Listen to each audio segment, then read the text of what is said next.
time for Dan Barrero's Top 5 at 5. Brought to you by Gutter Helmet of Minnesota. Never clean your gutters again. Learn more at gutterhelmetmn.com. What time is your apology to Morocco? I was looking up at that. 2 minutes in, 2.5 minutes in, they take a 1-0 lead. We're talking about Scotland and the bagpipes. Maybe too much celebrating with the bagpipes and booze. Yeah. And not so much with the soccer, although it's extremely early. That is a Group C game, I believe. Yeah, well, we know. Boston. Yep. Massachusetts. So is that Gillette Stadium, I'm assuming? It is, yes. Robert Kraft there? Probably. Brady there? I don't know. It's not really his thing anymore, right? Well, yeah, he's not really the Boston guy, the Patriot exactly guy anymore. Yeah, he's Vegas Raiders guy now. He's probably at SoFi Stadium. He's Hollywood. Tom Brady. Oh, yeah, for sure. That's where the next USA match is. Oh, is it? Thursday night. It's back in L.A. That's Thursday? Yes. Okay. And that is... Turkey. Turkey. Yeah, okay, there you go. So we got to start there, don't we? I think we do. We have to start with the World Cup. Where the U.S. We still don't have a sounder. I know. The U.S. turned in an own goal early. A late header in the first half by Alex Freeman.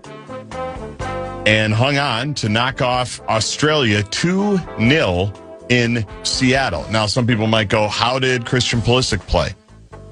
Well, he didn't. Our star winger did not play, missed the game with that calf injury. Now he's got another whole, basically, week to get healthy. Well, let's hope that he does. And we probably don't need him for that game, right? Exactly. We may not need him at all for Game 3. Exactly. So we have advanced. The United States have advanced to the round of 32. We are going to the knockout round before its final match. And I want to see if I can find... If Turkey loses or ties tonight, we automatically advance. We automatically win the group, I should say. Yeah, we've already advanced. It's a matter of whether we're in the top of the group. Which is a big deal. Which is a seeding thing. As Brett Blakemore said, because in some groups, even if you win them, you'll still take on a second-place team from another group. Right. In this, however they did the draw this year, the group that the U.S. is in, whoever wins it will play a third-place team. So, kind of the wild cards of the wild cards. Right. Which is helpful if you want to make a little magic and get to the round of 16 and even more so. But it's been a very productive week for U.S. men's soccer as they are 2-0. And didn't we just hear for the first time have advanced in the second game or after the second match? They've never advanced this early. Well, did I also see a stat? I'll double check this one during the break. That we've never so much as scored 5 goals in an entire World Cup run, and we have 6 through 2 games. That sounds right. I'll double check that one. But and this was a different kind of a game where we did build the early lead. We get the own goal. Freeman's kid gets the second one, and then I wouldn't say we go prevent. No, we definitely change it up. We go a little less tiki-taka, a little less Pentagon, and it did, I think, open up some things where eventually. The losers were the aggressor, right, Australia, but it wasn't like they had a series of outstanding scoring opportunities, and in the end, we're in charge 2-0. So like I said, Turkey lost or tie, and we win the group. That game is tonight. I'll say match. That match is tonight. U.S. back in action against Turkey next Thursday night in Los Angeles, California.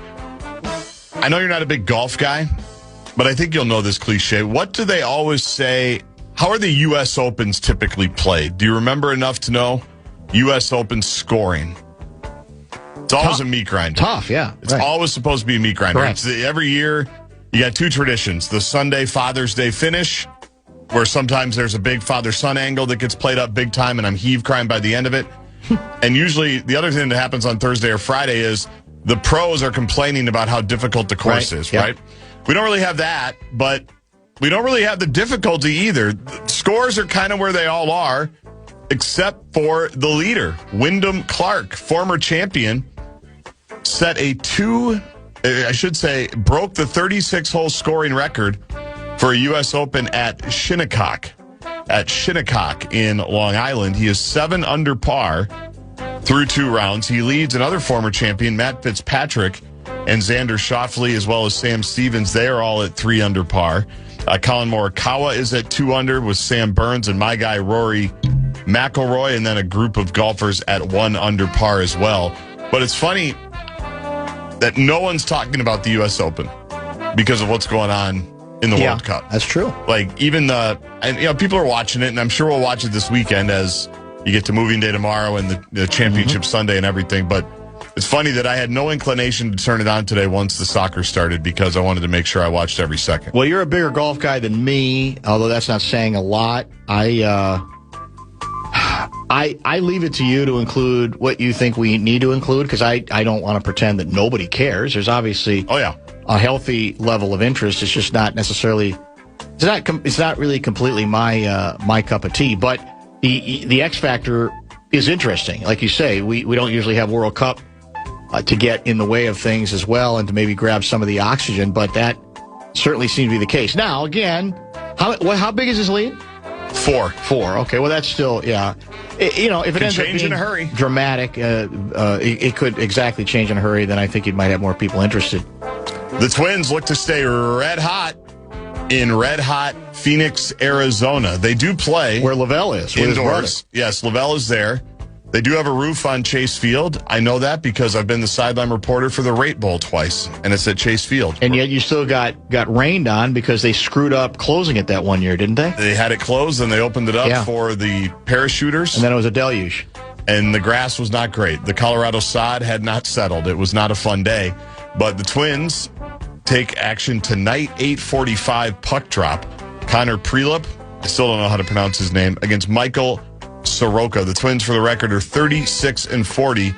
But as I said, only half tongue-in-cheek come in red hot because they have won 4 in a row for Boudreaux and are 4.5 games back of your Chicago White Sox. Remind me when we come back, because we're wide open, we're guest-free the rest of the way, to attempt to explain to Byron Buxton why his anger is misplaced when it comes to his ongoing frustration, as was laid out again via an athletic story, I think, about trade rumors.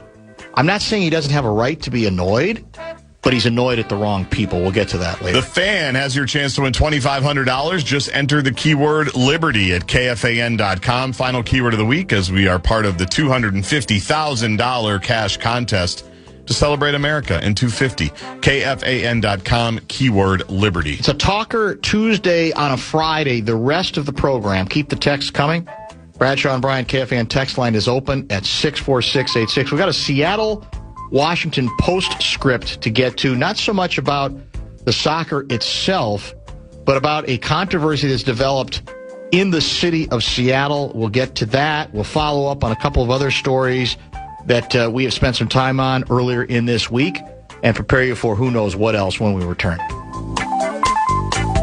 This is Bumper to Bumper with Dan Barrero on The Fan. From the 1-800-ASK-GARY.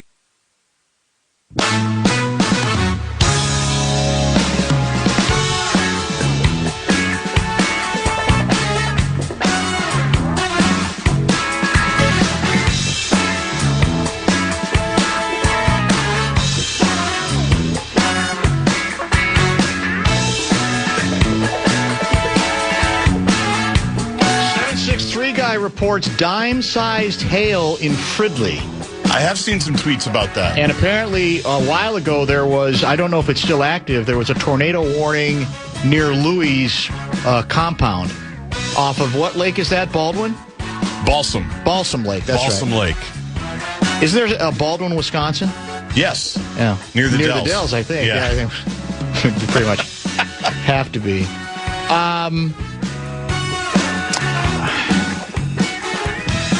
Man, there's so many production challenges here these days. This is a callback question to a subject we got into earlier. 612, guys. So the Twins right-sizing the payroll would have been okay if they'd won the World Series. The answer is yes. Or I would put it more this way. If you win a World Series or you win an NBA title or you win a Stanley Cup, that doesn't immunize you forever. But it does for a while. Especially, I almost feel like the older all of us get, the more we value or would value a championship. And here, it's part of it's because it feels so fleeting on the men's side. Yeah. Right? It's been so long. But I think he's rebelling at my discussion about the second apron. It's almost like he's saying, well, we're making it all too easy that if you're in the second apron, you have an excuse to break up your team. Second apron isn't quite the same as right-sizing the payroll, if you want to use that as an analogy, though, because right-sizing the payroll, in the case of the Twins, did not mean, in other words, if you're talking about the Knicks, for example, or you're even talking about the Wolves, their payroll, these payrolls are still very healthy. They're not scrimping. Right. The Twins were scrimping when they talked about right-sizing the payroll. So it's a little bit of an apples and oranges discussion. Yes, because for a number of reasons, the NBA salary discussions have to do with where you're going to possibly pay big penalties.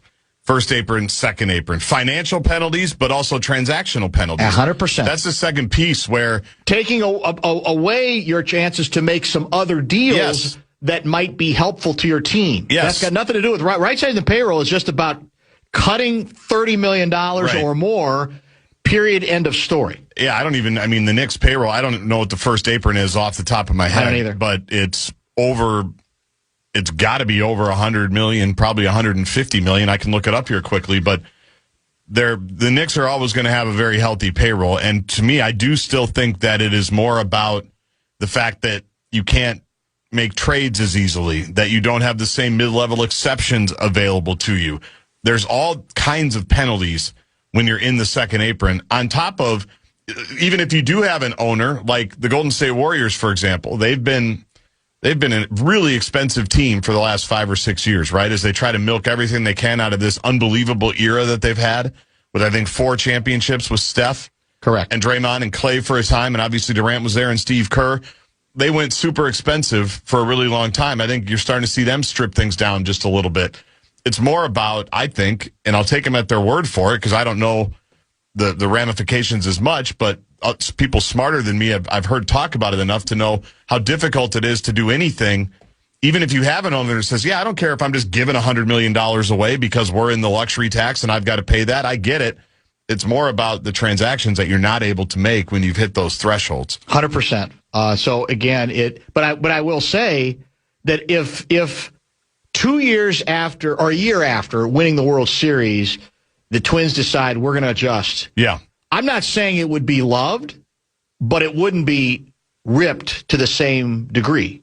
The fact is, and the Twins are proof of this, you can't live on your World Series equity forever. It's been, in the case of the Twins, since 1991, right? But in the years around that, it absolutely buys you, I think, something with fans. Now, in a best-case situation, you don't immediately, strip it down and say, well, you got your title. Now we're going to go into hibernation mode for 12 years. Didn't the Marlins do that? They did. That's true. But then they won another one like 6 years later. That's also true. I feel like. I hope the controversy in Seattle is related to their health officials warning visitors that their marijuana is very strong. Got to be careful out there. I had not heard that. Has that been one of their warnings? I'd never heard it. I don't really partake. Is that true? But that sounds like something they would tell people. Seems like a good weed town. San Fran. Or I'm sorry, Seattle? San Fran is too. I'm guessing they both are. Seems like Seattle's a pretty good weed town. No, this Seattle controversy is being reported on. Do you remember you just played a soundbite with his voice 2 days ago? He's now based in Seattle. Do you know who I'm talking about? I'm trying to think which soundbite. Jonathan Cho. Oh. We played the Jonathan Cho soundbite when he was at Fox 9 covering the Dinkytown riots. Yes. Where he was under siege by rubes. Drunken college kids just trying to get on camera, pushing him around. Me. That's it. Get off me. It was the famous get off me moment. Should we play a little bit more of that? Because I always cut it off. Let's play it. Let's play it. Get off me! Tim, I got to send it back to you live. A lot of people here drunk right now, running down the streets. This is a chaotic scene. I got to send it back to you in the studio. No worries, John. If we find out more, we'll get it back to you. No worries. Tim Blotz, the greatest guy ever. One of the greatest nights in local TV, in my opinion, ever. Yes. I was when the decision was made by Fox 9 executives to pull the plug on their coverage of the Dinkytown riots because it was getting out of hand, I was devastated. And they went on for a while. They kept going back to Jonathan Cho. They went for like a good hour. Yeah. Jonathan Cho was trying to fight the good fight. Get off me! And that could not have been easy. He's like a big-time lobbyist or something now, right? Well, here's what's interesting on him. Here's what he has sent out earlier today. Less than 24 hours before the first FIFA World Cup match is played in Seattle, but parts of the city look like a zombie apocalypse. Mayor Katie Wilson is accused of pushing homeless drug addicts outside of the downtown tourist corridor so fans do not get upset or inhale secondhand Fetty smoke. Oh. He calls it Fetty smoke. Yep. Problem is, the addicts have all been pushed to vulnerable minority communities like Chinatown ID, and business owners are PO'd. This sounds like this has been kind of become a cause for him, because he also had another tweet talking about a woman named Andrea Suarez, who has a website called We Heart Seattle. I had a rare moment in this video. I'm owning it, watching open-air drug markets operate freely in our neighborhoods while the city just sweeps people from one block to the next, putting everyone at risk, including families and children, frustrates me deeply. I apologize for the strong language. Emotions run high when our communities are on the line. And what pushed me over the edge, learning that 11 babies have already died from fentanyl overdoses in Washington State this year alone. Oh. Yet there's little appetite in Olympia, I think that's the capital, correct, to treat fentanyl possession as the imminent danger it clearly is to users, to bystanders, especially to innocent children. Some seem content to let babies be in proximity to this poison. Can't stay silent anymore. It kind of goes on. This isn't compassion. Let me back up. Families with infants have no business being pushed through an open-air drug market, oblivious to the danger all around them. This isn't compassion. This is chaos. As a society, we must speak out louder against drugs taking over our parks, sidewalks, and public spaces. Treatment and accountability are not optional. They're how we protect our kids and restore our neighborhoods. So there's the larger issue, because Seattle is, Washington is one of those states, basically said, smoke them if you got them. Yeah. And it has had dire consequences. In fact, we have, I think, quoted from folks who once upon a time felt that direction was the smartest way to go, and they have come around to the notion that it's the most ill-conceived, dangerous way to go. Who was it? It was somebody out of San Francisco, I think. I think it was a New York Times story where it was an individual who spent time in San Francisco, and the effort was made with new leadership, politically speaking, even among the lefties, to pull it back in a different direction for the good of all in terms of what you were seeing and experiencing on the streets. And now, if you believe this allegation, it's the old, we're not going to own our policies. We're just going to move the stuff that might be unsavory to the people who are in town, the tourists who are in town for this big event. We're just going to all move it to another part of town, which is about the most cynical way to do it. And quite frankly, also a bit of an acknowledgement that whatever policies you put in place are failures. I do remember one of the Santa Clara or San Francisco Super Bowls. Remember, that was a big controversy that they had. They were basically doing the same thing. Yes. They were just moving the homeless out of the touristy areas. Correct.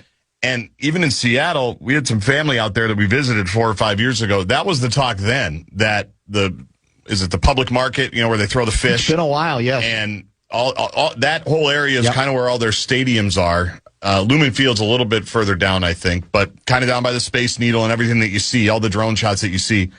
That was the discussion back then, was where you're going to go, the tourist areas, they have tried to keep all of that out of the perimeter. But you go a couple of blocks out, and then you're going to see what Seattle is. Yeah. And they were very frustrated by our family. They actually moved out of it because of it. And San Francisco, nobody wins. They say it's gotten better, right? Exactly. Since they've made some of these choices. Tough choices in some cases, and still an attempt to try to be compassionate, but also to have certain level of demands, that this notion that you have this inalienable right to be on the street wherever you want to be at any given point and live there. It's not quite that simple any longer. There's actually a local story, which I don't know if we have time to get to it today, that has some connection to this. It's causing a great deal of controversy having to do with some fencing being put up around near some interstate. What do you call them? What do you call the underpasses, et cetera, which we might be able to get to, too. Bradshaw and Bryant KFAN text line is open at 64686. I mentioned earlier, Byron Buxton, if he's angry, is, I think, angry at the wrong people, and we'll try to pay off a couple of other teases. I'd like to get all the teases for this week paid off. Oh, I like that. Before we get into next week, but I got to remember which ones I haven't yet, which for me is kind of difficult. Meanwhile, World Cup, Morocco still leading Scotland 1-0. Almost 30 minutes into that match. If you have not been paying attention, the United States men's team has won again. They knock off Australia 2-0, which means we are advancing to the knockout round. The only question is whether it's as the number one team, but so far it has been a smashing start to the World Cup for a men's team that has not exactly offered up a distinguished history. Stay tuned. You're listening to Barrero on The Fan. Our iHeartRadio Music Festival, presented by Capital.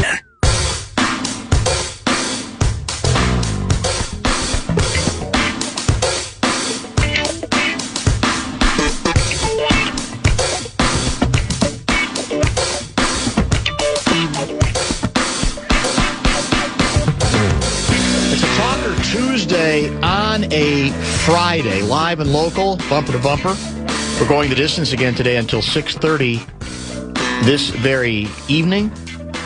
Sludge and Lake on after us tonight. Wow. Remember those days? Of course, I'd be sitting in this chair. That's exactly it. If the Wolves are able to re-sign Ayo Dosunmu, it makes the Cat trade look a little better because we wouldn't have been able to trade for Ayo if we were in the second apron. I think that's true. Probably. It's an interesting story to follow that we haven't maybe paid enough attention to, because I think for a long time I'd sort of taken for granted that we were going to get him back.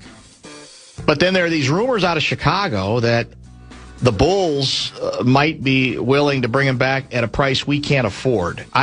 My gut, and again, he's a Chicago kid. Right. On the other hand, did he get enough of a taste of it here to say, they're further along? I mean, they may not be with Oklahoma City and San Antonio Davey, but they're further along than the Bulls.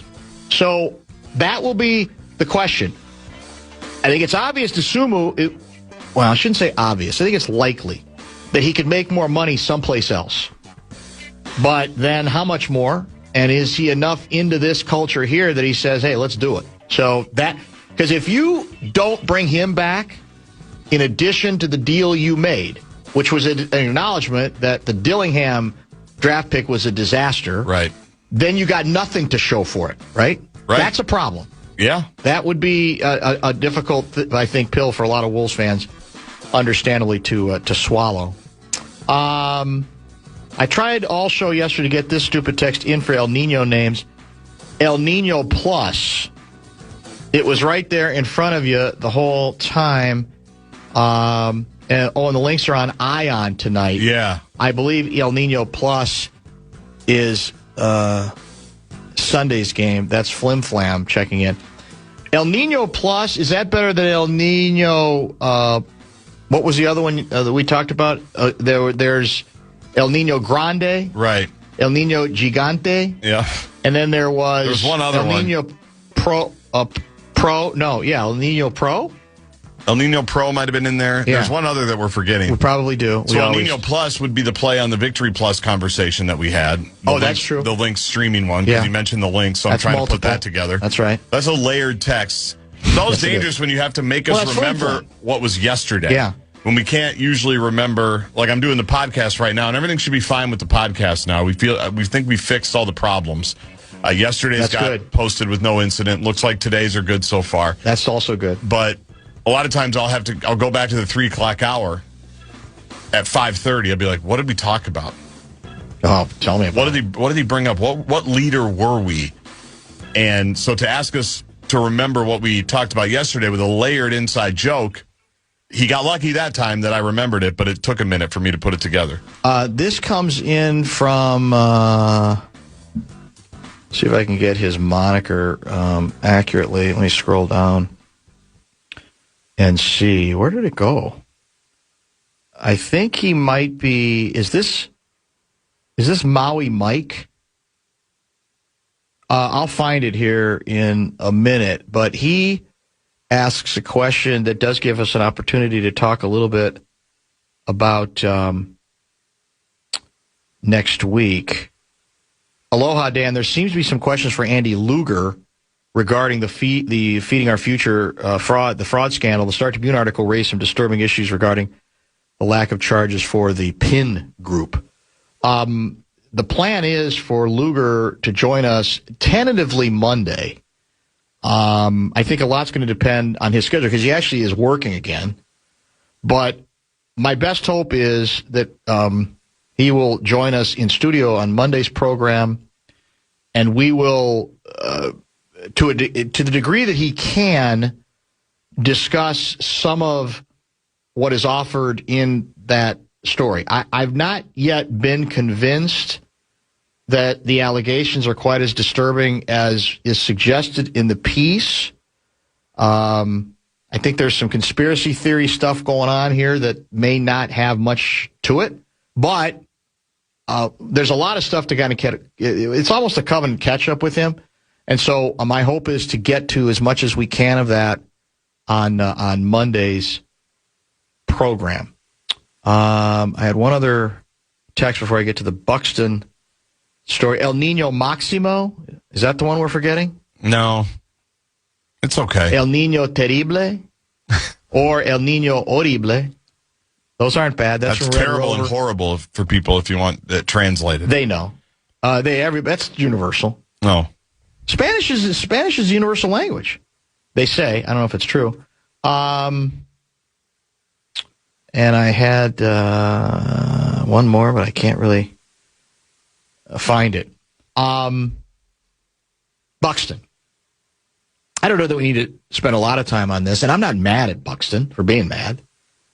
And I don't even know how angry he really is, whether that's kind of the bit.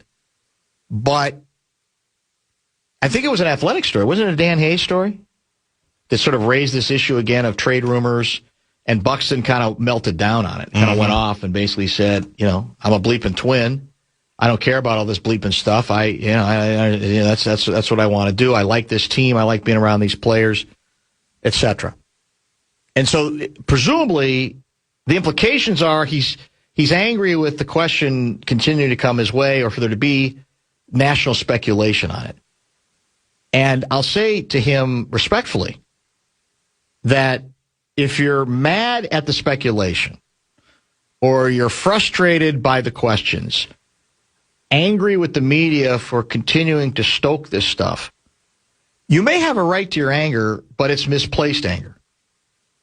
Your anger should be with the organization. Because if this organization was going about its business in a way that might be considered professional, and by that I do mean not continuing to slash payroll, not gutting the entire bullpen at the deadline last year, then there's a chance that people who cover other teams, executives who run other teams, might not be as insistent on fueling this speculation. It's the organization that has created a set of conditions that make it seem natural to wonder whether Buxton might be on the block or might even consider waiving his no-trade clause. This isn't complicated, right? I mean, Lavel even laid it out in a specific way that what if Atlanta comes back with an offer that the Twins cannot refuse? His town, better franchise right now. Is it crazy to think that even he might say, I'd have to think about it? So the irony of him being as committed to the organization as he is, seemingly, because I'm not sure he loves the people who run it, but he seems to really like his teammates and like being in the middle of it. And he likes being a loyal guy. And I think he likes being a loyal guy. It means a lot to him. All those things are true. But, again, if you're going to be frustrated by it, be frustrated by the messages the team organizationally has conveyed with the approach that it has chosen to take. Now, you can say that's too bad because the players, given all these limitations and given injuries this year, have done okay, and they have done it. But I'll caution you a little bit on it because what has this season been about? It's been bad start, good surge. Bad surge, good surge. Yep. Bad slump, and then I think we're back in another good surge right now going into tonight. Won right? 4 in a row. And maybe, again, this is going to last this time. I don't know. I don't think anybody necessarily can be mad at the team for not attempting to compete, the players, but Byron, if you're going to be frustrated with anybody, you've been around baseball for a long time. This is what happens in organizations that seem to be hell-bent on doing nothing or sort of just treading water. They're they're prisoner to, these sorts of stories and speculation. Hey, well, who's kind of spinning their wheels? What are the teams? Well, the Twins are among them, and look at Buxton's numbers this year. And his contract. Exactly. Together. It makes him very enticing. That's got nothing to do with media people wanting to trade you. It's whether it's here or elsewhere, that's the killer combo. A team that's spinning its wheels and a really good player having a good year with, as you point out, one of the best contracts in baseball right now. Easily. That's what fuels this stuff. This isn't a conspiracy theory sort of thing. So I wish somebody would gently, maybe somebody has and I missed it, just say something like that to him. How about El Niño Gordo? El Niño Gordo. 62% chance. Yeah. That it's coming. It's going to be, for Thanksgiving, it's going to be 82 degrees in Minneapolis. I didn't catch all the conversation, but we came upon a couple members of the Fox 9 meteorological team today. Yes, we did. Jared Piepenberg and Keith Marler, as we were preparing to tape Enough, said, you ran El Nino by them. They both seemed bored with it. Yeah. That's the impression I got. They might just be bored with us generally. And they were just humoring us. That's also possible. Yeah. But in this case, I think it was a little more elaborate than that. But I'm not at liberty to say some of what I was told regarding that. I need to protect the sources here. Yeah, I understand. If you know what I'm saying. I understand. We've had the same conversations. But they seemed, you're right, they did seem a little disinterested in the whole concept. Yeah. Well, again, it goes back to, how about El Niño Ocho? I mean, I don't know why Ocho, but it does sound more urgent, doesn't it? El Niño Ocho. El Niño Ocho. Yeah. That's not bad. El Niño con cervezas.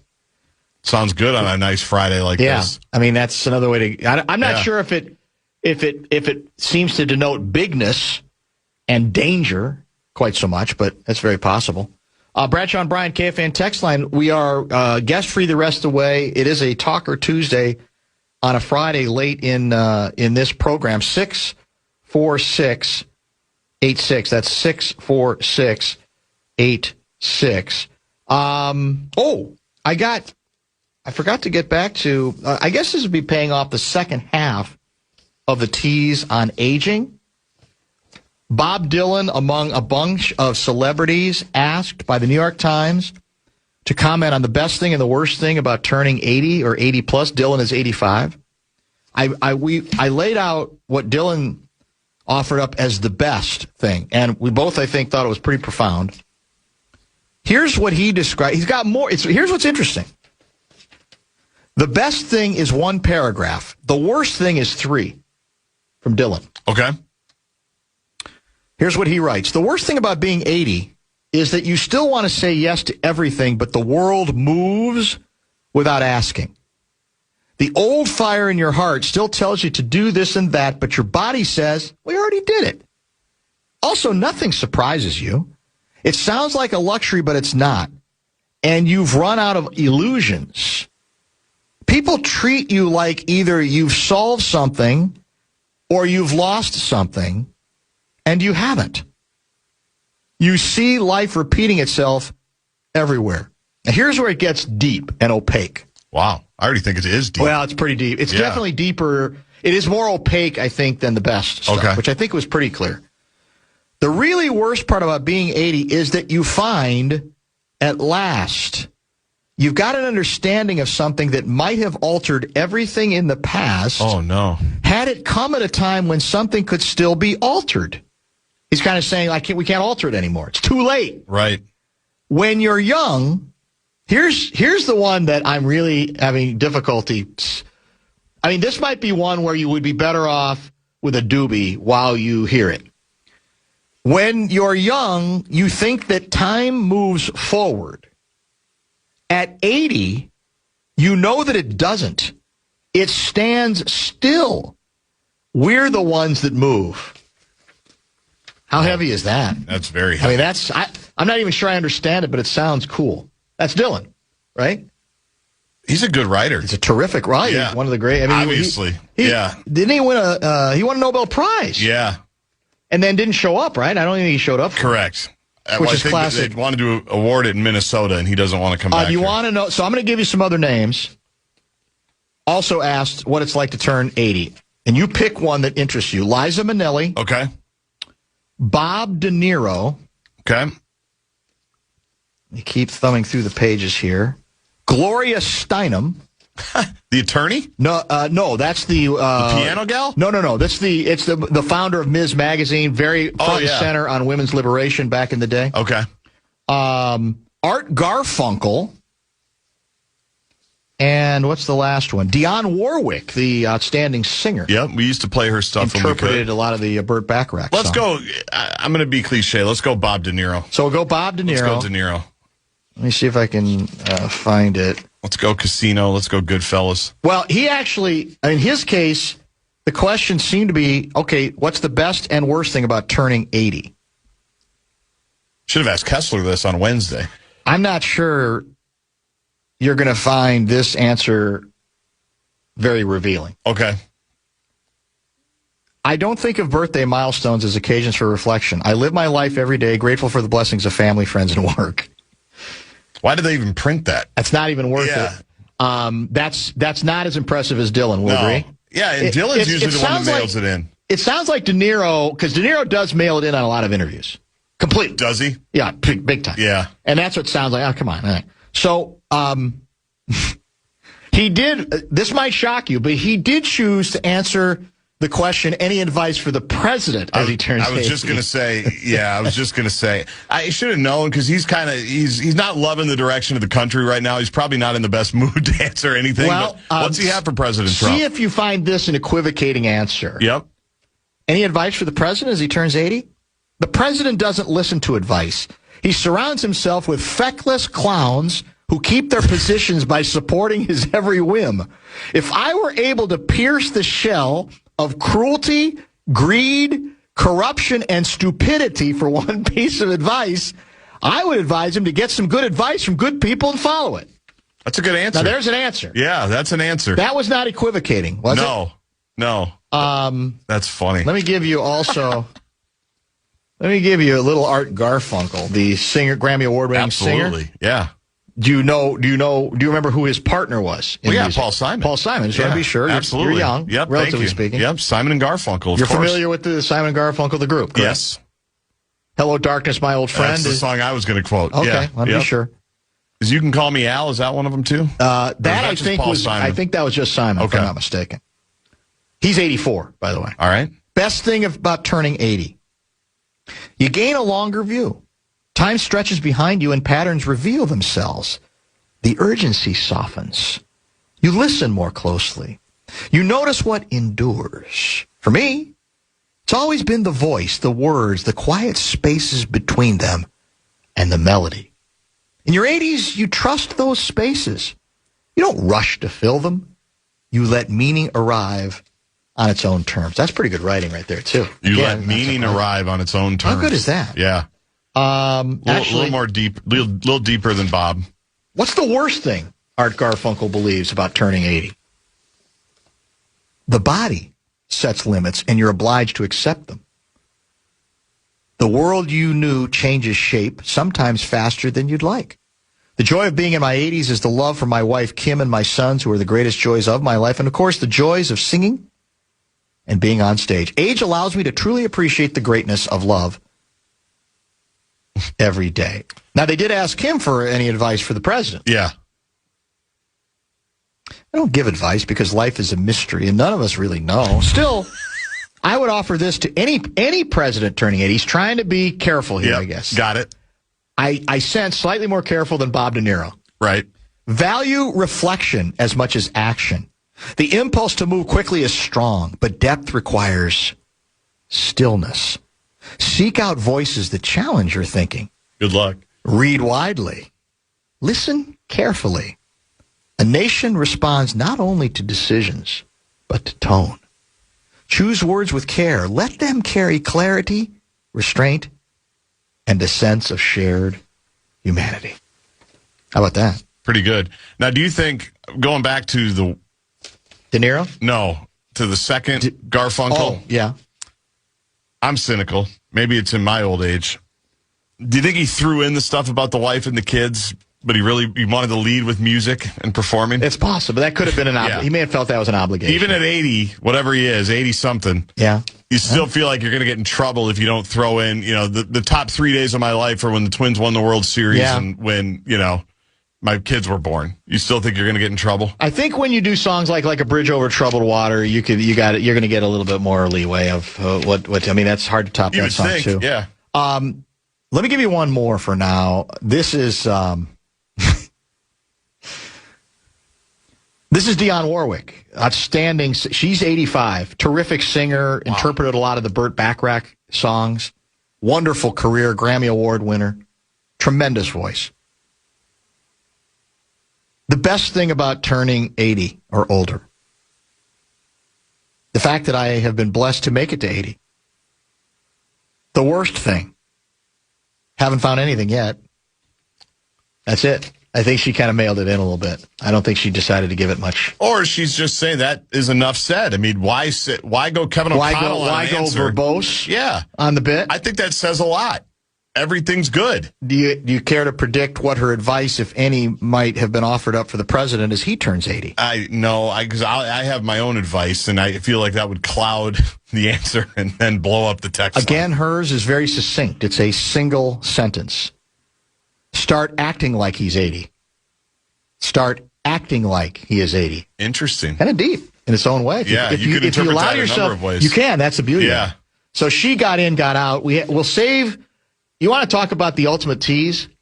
Think of the number of people who want to park their car in the garage and go in and have dinner, who now are going to be unable to until I pay off the tease on what Liza Minnelli had to say about turning 80 years old. I mean, there's no chance. Here's all I ask. If you're going to keep the car running, if you don't have an electric, if you're going to keep the car running in the garage, make sure you leave the door up. Leave the door open. That's exactly it. Yeah, because you don't want any problems there. So maybe we'll do that, and we will get to a couple of other controversies as well in our final 30 minutes of the week. As I'm concerned, our Super El Nino contest. I'm ready. I don't think this one can be topped, and I'm pretty comfortable that this one's going to hold up. And we can milk it for months because this predicts weather into the winter, correct? Yes, it into does. November, December, etc. El Nino Grande Cojones. El Nino Grande Cojones. You can't top that. Now, it's a little lengthier, but I think that's my winner. That's from Hendo in Minneapolis. 651 guy, shocking that we bring up Trump, De Niro, I should say. Shocking De Niro brings up Trump about turning 80, classic case of TDS. In De Niro's defense, 651 guy, he was asked specifically the question by the New York Times. He and several celebs who are 80 or older were asked that specific question. So it's not that he volunteered it. Now, he did volunteer some strong... Now, he does have TDS.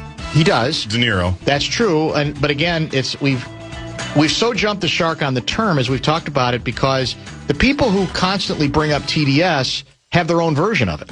That's the irony of it, is that the game is, I don't have to consider the possibility that any of the criticisms of Donald J. Trump are valid. Legit. I can just say, TDS again. There you go. It's a strategy that you can argue is beautiful, but it's also rather transparent. And so to that extent, that's another form of the derangement. It's as deranged to always think that everything he does is the worst thing ever done, to think also that everything he does is the best thing that's ever done. That's another form, I would say, of derangement as well. What was the other item I wanted to pay off here? Did you get to Liza? Oh, we haven't got to Liza. Yeah. Well, I want to play that for a few more minutes. I want to keep people in the garage till at least 6:12. Okay. See, maybe get them out of the garage, but well, have them fire up the iHeartRadio app. Use the preset KFAN. The concern is overstating its eloquence. But that's okay too. I mean, it's worth it. I mean, it's all about trying to keep the listeners engaged from start to finish. Correct? I mean, that's the whole point of it. That is the goal. Yes, that's pretty much the goal of what we're doing. I will mention now that we enough said. We're on an unusual schedule tonight. So on Fox 9, our show is scheduled, I think, for 10 p.m. Correct. And I think we're setting a record on the Plus because I don't think we're scheduled to be on until 1 a.m. That's what Natalie told us. After, like, 3 shows involving 6 reruns. Yes. Correct? It's 2 episodes, and I'm not making this up, because I looked. I went to my Xfinity Stream app and looked at the guide. It's news stuff, maybe some World Cup. Yes. But then the 3 hours before us are 2 episodes of Chicago Fire, and then a 48 hours. I'm beginning to wonder if we're on borrowed time. It's been a good run. It's been a decade run. Over 10 years, hasn't it? I thought TV. I thought I'd be on for 2 weeks. Yeah, exactly. Yeah, that was my plan. I mean, come on. I mean, that's a decade plus. No Emmys. No, maybe that's the issue. Yeah, we need to win something. Yeah. Yeah. I guess we should look at it this week as we were lucky we got taped at all. The 10 o'clock on Fox. Oh, I'll take that every week. That's legit. That's after, I think, World Cup. Yeah. I don't know what game is tonight. Has Spain played again after their 0-0 disaster? Let me pull up. That's another. It's not a tease I should pay off, but it's a follow-up I should get to. Somebody texted me from Spain saying that there's so much Lunani-like superstition in Spain since that draw that you're not allowed to bring it up.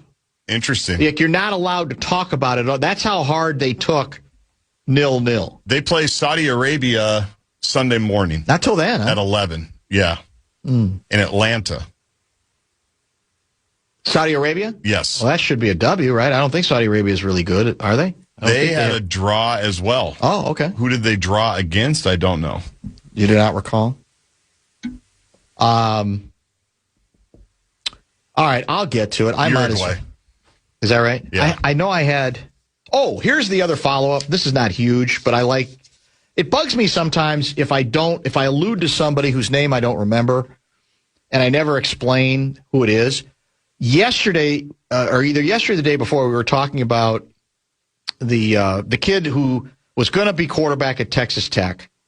And now I'm forgetting his name, Sorsby. Yep, Brendan Sorsby. Who now has said, I'm out. It looked like it might have been that the conference and other teams kind of forced Texas Tech's hand after they said, we're going to hang in with this kid. Now he's going to go, he's going to make himself eligible for the supplemental draft. The assumption is there will be a draft where teams can draft him if they'd like, and they can decide what they're willing to give up. And so far, we don't have, the key question is punishment. Is the NFL going to levy any punishment that might delay Sorsby's availability? I think teams will be interested in him. Did you happen to see, by the way, the comments from Signetti on Sorsby? No. Now again, maybe this is what coaches tend to do, but it's Signetti.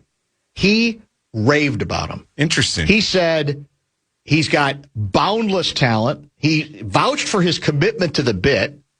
So I don't know what the backstory is there, but I thought it was interesting that he was as gushing. So did he just leave because they brought in another QB? I didn't even see that part of the interview. I just saw the quotes having to do with his opinion on him, but that's a good question. I don't even know if that's ever been resolved. You know who might know? Bozich.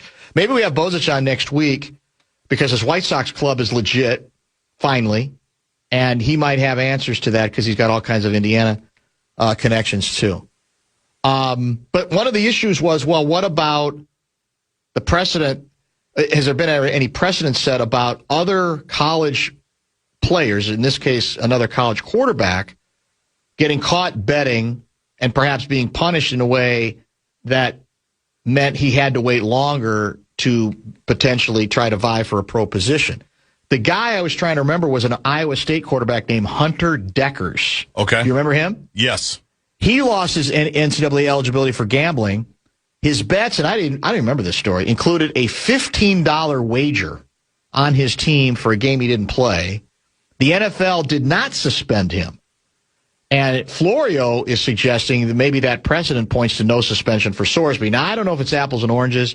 I don't know if the Deckers case was much more, was less serious, or there weren't as many bets, or he didn't do it as long. I have no idea. Right. But he's trying to use that as a precedent, indicating that there might not be much punishment, which then might make it more likely that a team or two is willing to give up a second-round draft choice to hire or to draft a legitimate talent and see if they win in the pool. There's a lot of times where stuff that happens in college, NFL teams aren't going to suspend you for it. They might not pick you because of it. No, they won't. But I think he's talking about the league. Yeah. And that's the question. No, teams don't care. Right. They don't. Right. And they almost look at it as, hey, we're pros now, even though obviously college players are almost pro now. It's like that's then. We're about the talent, baby. And if we're convinced that we're not going to be disruptive to us, you're 100% right. They don't care. Can you help us win? Can you help us win at a position where it's so challenging to find people who are talented? So I'm not saying that means it's any more likely that the Vikings are going to get in on it, but I think the Vikings have to consider it. I don't think they should worry about the circus atmosphere of it. Now, I guess you have to decide, because you're giving up if you get him, you're giving up that pick for next year, right? Correct. Obviously, if it's a third rounder, you get away with that. It's a steal, one would think. I think most people think you're going to have to at least tender a second rounder. And I don't know if anybody will have the cojones to give up a one, because I think if you give up a one, you'll get him. I think most teams are trying to consider, can we get him with a second-round pick? That's what I keep hearing. So I've never watched him play. Have you watched? I have no idea. No, and I found it funny. I actually texted Alec Lewis this the other day, I think when he was on with Nordo, and he watched like 3 to 5 Brendan Sorsby games. Alec did. I'm like, that's insane behavior. That sounds like Alec. But that's Alec. That's Alec. That's why he's who he is. Yeah, he's into it. Because he gets an inkling. And what was his conclusion? He sees why people would be interested. I don't think he thinks he's the greatest. I don't think he thinks he's got the biggest upside ever, but he sees why people would be intrigued to jump in with a second or third round pick. I don't want to put all the words in his mouth so nobody aggregate me on Alec Lewis, but... Is that the term? Yes. What does aggregate mean? Just take a snippet of what you said and then throw it up on ProFootballTalk.com or Awful Announcing or Joe Nelson, Bring Me the News. Don't put that on Bring Me the News, Joe. But he sat there and watched 3 separate games of Sorsby. Well, in all honesty, though, one of the things you do have to investigate is, even if NFL teams don't have a conscience, they do have self-interest. And you have to be convinced that he's not going to go back to betting, right? Don't you? I mean, that's the other thing you have to calculate. That's the other gamble. No pun intended. That's the risk with him. It's not that NFL teams, you have to worry about getting on a high horse. It's like, hey, can you play? You're right. That's the mantra. But you don't want to invest in him if the people you believe who analyze, they say he's another bet waiting to happen, man. He's not cleared the decks on it. He's just as likely to do it again, and then you got a real problem at that point, because at that point, then the NFL is going to do something until some stupid judge in Texas says, hey, you really should let him go ahead and play. Right. We'll get to this after the football season. All right, I'm going to pay off the Liza Minnelli tease. That's my pledge as we wrap up today's program. Bumper to Bumper with Dan Barrero on The Fan. From the 1-800 Ask Gary Traffic Center. Bumper to Bumper Show Wrap. Is this done as material or not? I'm probably introducing this too late. Are you familiar with a weather guy named Max Velocity? Yeah, I think I've seen that. So he sent out 2 still shots. I don't know exactly where this is. The first one was over a dozen cars parked under an overpass due to a tornado warning. And then it looks like even more cars in one direction stopped because, obviously, if you're on the highway and people stop in the underpass, you're behind them, you got no choice but to stop. For what he describes as some pea-sized hail, what are we doing, Minnesota? Now, Dan Minnesota is suggesting this is done as material. I have seen, I don't think I remember seeing cars stop under an underpass in the actual lanes. I've seen them pull over in an underpass to the side, thereby keeping the traffic flow for people who want to continue to go. Do you know what I'm saying? Yes. This does seem pretty extraordinary to me. Is that for hail or is that for tornado warning? I need more information. I would guess it's for the hail. But because you don't want to ruin your car. But I would not feel comfortable stopping my car in the lane. Oh, yeah, I suppose that wouldn't make a difference. Because then that creates, the people behind you have no choice to, they're stuck in the hail. They can't even move and try to get off on the next exit.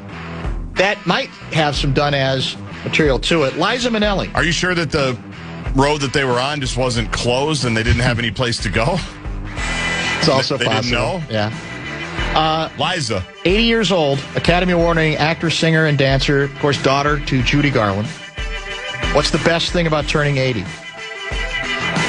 What would you think if somebody said to you, you're going to be 80? How do you feel? Well, I can tell you.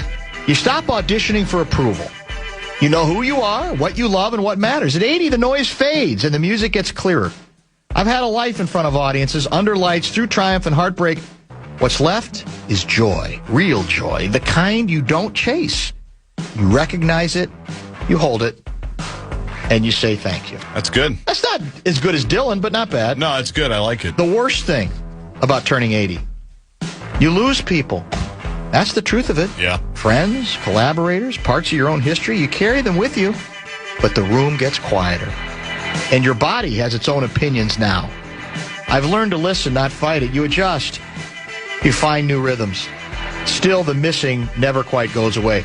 That's interesting, because I think, now we didn't get to, we'll save Gloria Steinem for next week, but so far, she's the only one who brings up the losing people. And yes. It's a great point. I'm not 80, but you feel that even on this show for the people that we've lost over a period of years who've been regulars or contributors at the very least to this program. And the older you get, that is part of the thing. People that, you carry them with you, but the room gets quieter. I thought that was very eloquent and very, very well put. So I did pay off the... Remember, for the record, I paid off the Liza Minnelli tease. I think there are no unanswered questions for the week. Not for this week. I think everything you... Well, Gloria Steinem, I guess, but I think we can save that for next week. And you've given a heads up that we'll get back to it. Yeah, that's... you haven't left people hanging on it. Dan, how could the NFL punish someone who committed infractions prior to being a member of the NFLPA? That's from Brett. It's a fair question, but I think they have. Didn't they suspend Terrell Pryor? I thought they did, although we'll double-check that next week. Yeah, I don't remember. They could have, maybe. NFL can do whatever it wants. Now, I guess it could be challenged, but I think there's more and more reason to believe that they won't, unless something is found out, in this period that it's ongoing. Even then, I don't know that it would. We'll have to see where that goes. I think the supplemental draft would be held in July. I thought I read that somewhere. That sounds right. And it's like one day where you decide, and then it's. If a bunch of people bid, then we have that formula that you laid out in terms of who gets first. Yep. Tiebreakers and who gets first. It's like dibs. a lottery for tiebreakers. Fan on Demand on the air is scheduled for tonight. We want to thank Brett Blakemore. Great hockey analysis from him post the U.S. victory this afternoon over Australia in Seattle, Washington. In addition, good soccer discussion with Lavelle, Dateline, Scottsdale, Arizona. We also got into some Buxton stuff and a couple of other things. He joined at 3:30. We gave Gessling the week off, much to my chagrin. you're defending him just because he's got this silly marathon to run tomorrow. That he's kind of just running to help today? out his buddy. It's tomorrow. Well, I'm just saying. That's fine. It's fine. I won't hold it. Good luck in the race, Ben. Yeah, I guess. If you're listening. I guess. Well, he doesn't need any luck. He's like world class, isn't he? Close to it. He's basically only running to help out a friend meet a certain time. I see. That's the kind of, how selfless is that? That's guessing. He's like a pace car tomorrow for his buddy. That's how he rolls. That's showing off without showing off. Basically is what it amounts to. But he loves that. He does love that. He pretends that he's not showing off, but he is. That's the beauty of it. But he knows that he is. You give